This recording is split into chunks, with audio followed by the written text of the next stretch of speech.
No. No, that's a terrible idea. That was a good reaction. Today we chat with Megan and Graham from the Mighty Fine Bakehouse in beautiful Arnprior. We asked them about their business plan and how they actually got things started in the middle of a pandemic.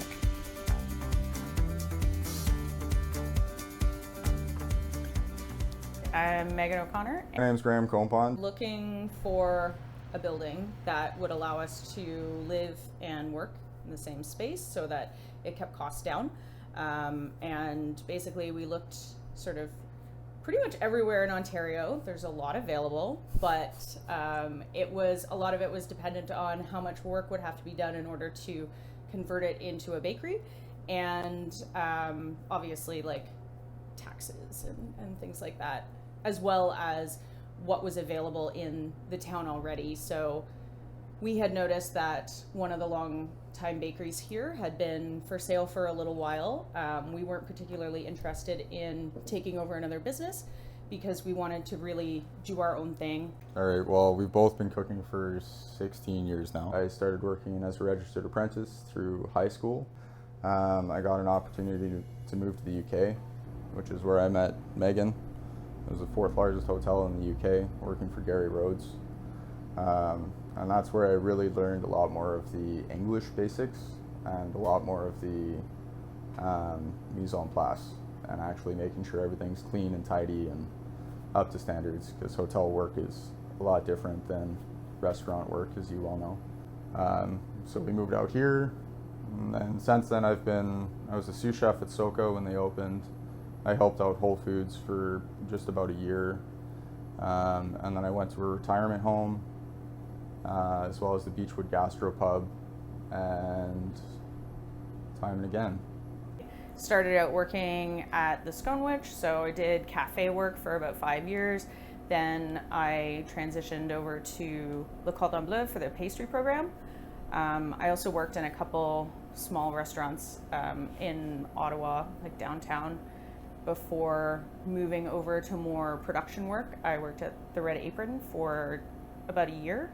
I had also worked at Signatures when it was kind of a bistro after graduation for a year as well.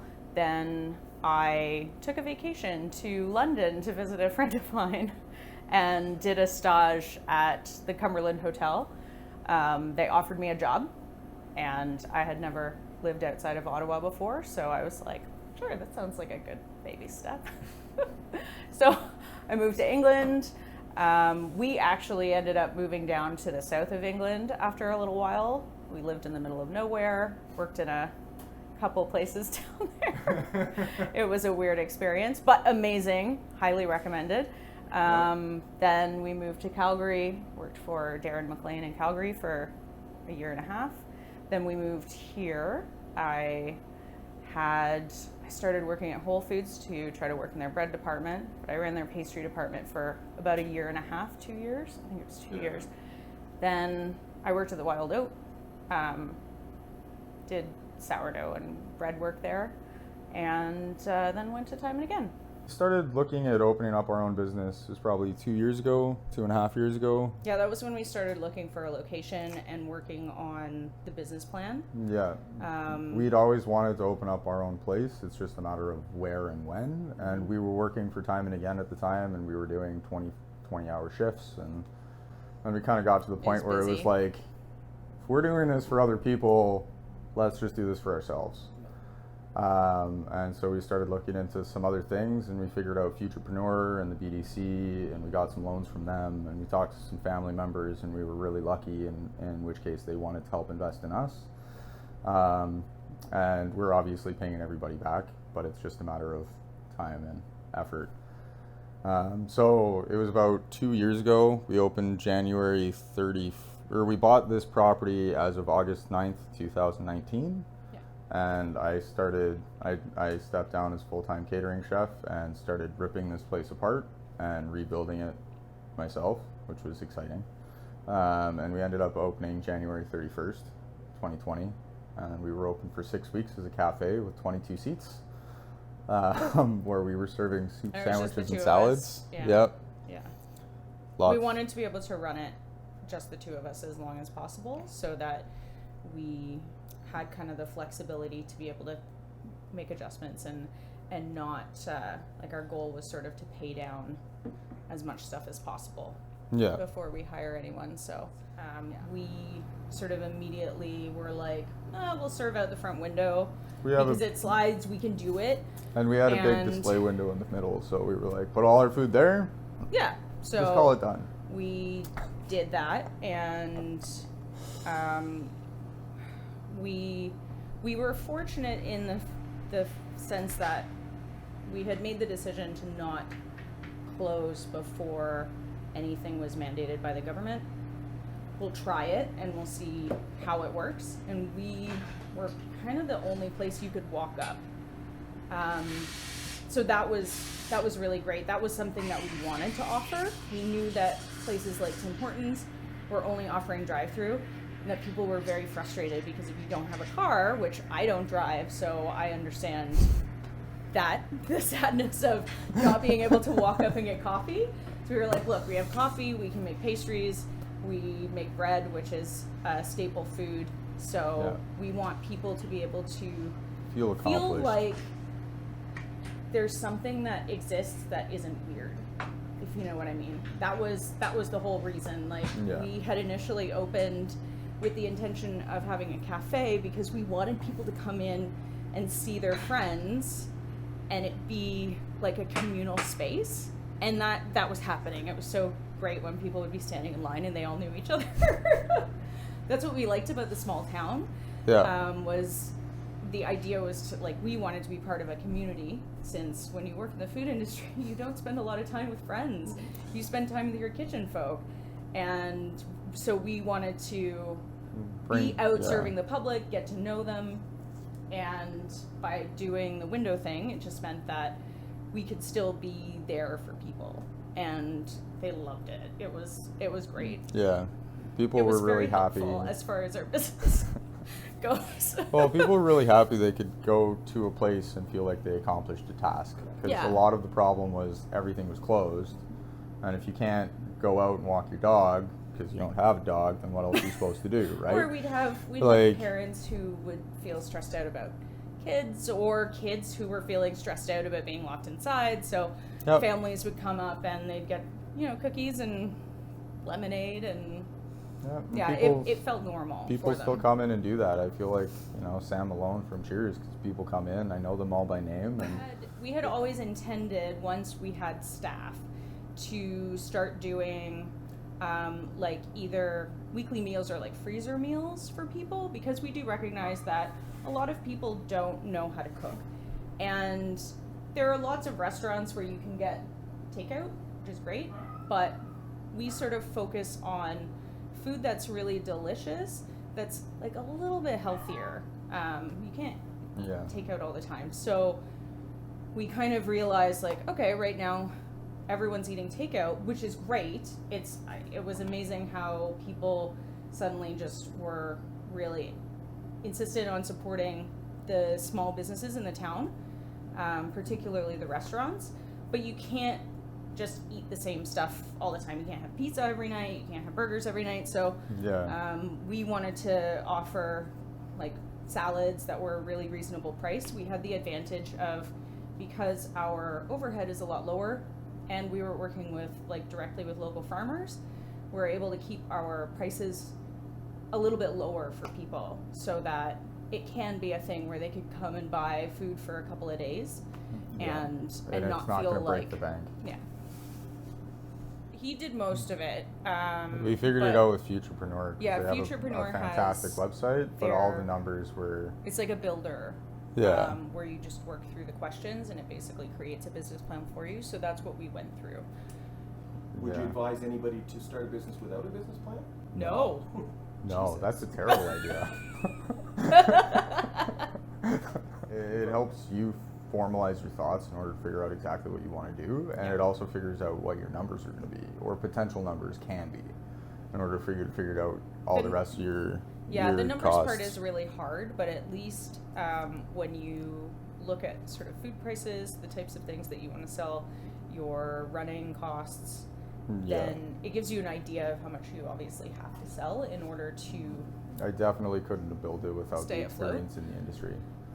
Yeah, that's for sure the big thing is because we know how much roughly things cost and how much things sell for versus how much we want to sell it for on the other side. So we couldn't figure out our daily or our per person receipt price without figuring out how much everything was going to cost first or what we were going to sell.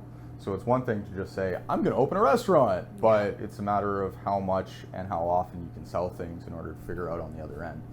Then it's all the other little things in between, right? As you well know, maintenance, pest control, chemicals, like, all that you stuff know, is like, just constant. I mean, in hindsight, I would have rented a bigger truck when we were getting the stuff down from Toronto, because it took us about 4 hours to get it on the truck. We transported all the stuff from Toronto. Which was its own experience, and I'm glad we went down and met those people and had that communication with them, because we figured out and we got the equipment we wanted rather than the equipment we thought we wanted. We made some really good connections with some of the coffee groups by going down and doing that, so that was interesting. As for changing anything, I would have changed my timelines significantly, because doing the construction was not. Yeah, we wanted to open at Thanksgiving, which is hilarious. So you gave yourself Like we got the 3 keys weeks? in August 9th. Okay. Like So I gave myself like 6 weeks, and I was like, let's do it, it's fine. And then, breaking up tile takes longer than you think, taking down walls takes longer than you think. Yeah, a lot of it was there was just a bunch of wallpaper up, and they're plaster walls, right? Because the building's 120 years old, so Yeah. And then permits were a pain. there was a lot more damage than we thought there was going to be. Obviously, that always happens. So yeah, I would definitely take your opening timeline and maybe double it, honestly, and just say, okay, we need to be able to pay everything and cover extra costs. I mean, there was the hood vent thing. Oh yeah. So I would have taken more time to because figure we that worked out. in Ottawa, we had made decisions on the kitchen equipment based on Ottawa knowledge, and then coming here, Renfrew County had different requirements, so we didn't think initially we were going to need a hood vent for opening a bakery, and then we found out we did. So that was an extra $27,000 we didn't anticipate for. So obviously we made it work, but that's another thing for sure. Like your costing should also probably just double it, just in case.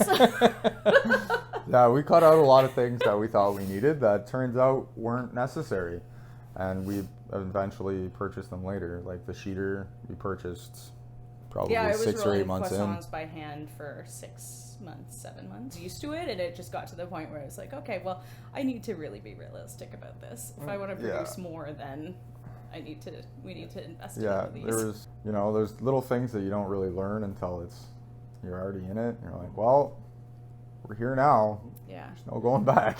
But for sure, the idea of coming up with multiple sources of revenue, like our initial plan was to do classes, because coming back to that notion that not a lot of people know how to cook, we were really interested in holding classes to teach people how to just cook basic stuff with the cheapest ingredients they can find. How do you make soup? And how do you make pasta? Because a lot of people don't know how to do those things.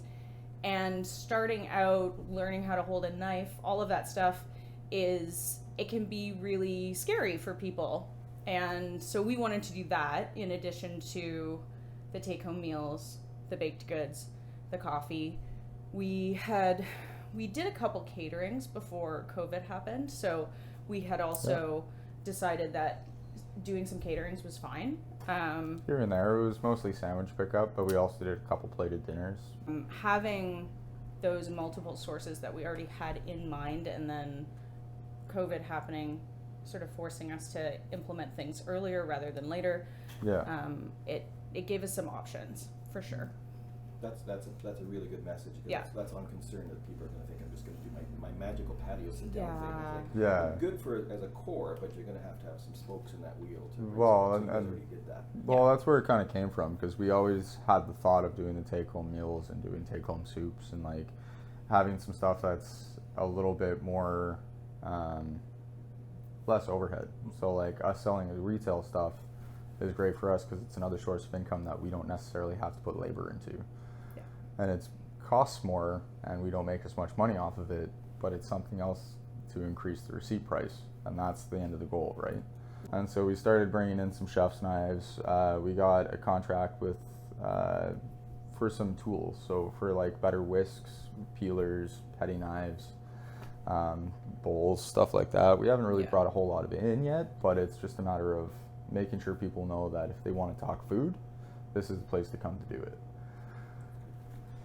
So is there one piece of advice, if you had an opportunity to talk to the class directly, is there one piece of advice each of you would give to a student that was thinking in 2-3 years of doing something on a business side? I would say get as much experience in different areas as possible. That was the thing that I very purposely took jobs in order to learn different tasks. I took a job in a fine dining restaurant in Calgary so that I could learn bread. I took a job in Ottawa so that I could perfect croissants. And I always say that I'll spend a year someplace, minimum. If I really like it, I'll spend more time. But always a minimum a year, because it takes you 3 months to kind of get used to the job. It takes you 7 months to become decent at it. And then it takes a year to be proficient to the point where you can go in and do things so you don't have to think about it. So for sure, like working in different kinds of restaurants, different either restaurants, bakeries, cafes, they all run differently, and it just adds to your toolkit basically. Yeah, I would have to say basically just keep an open mind. You've got to keep being able to maneuver rapidly in this area, in this time frame, is a very valuable asset. So if you can go from catering to a buffet to a plated dinner versus just doing a cafe or a pickup, then that's going to help you in the long run. So just because you've started out thinking you want to open a diner doesn't mean that you can't go off to fine dining for a little bit, learn some tricks, learn some techniques, because they've got a lot to learn as well, and they've got a lot to teach. So if you keep an open mind and you just keep putting little tricks and tips in your tool bag, you're going to come out easier on the other end. Perfect. That's great.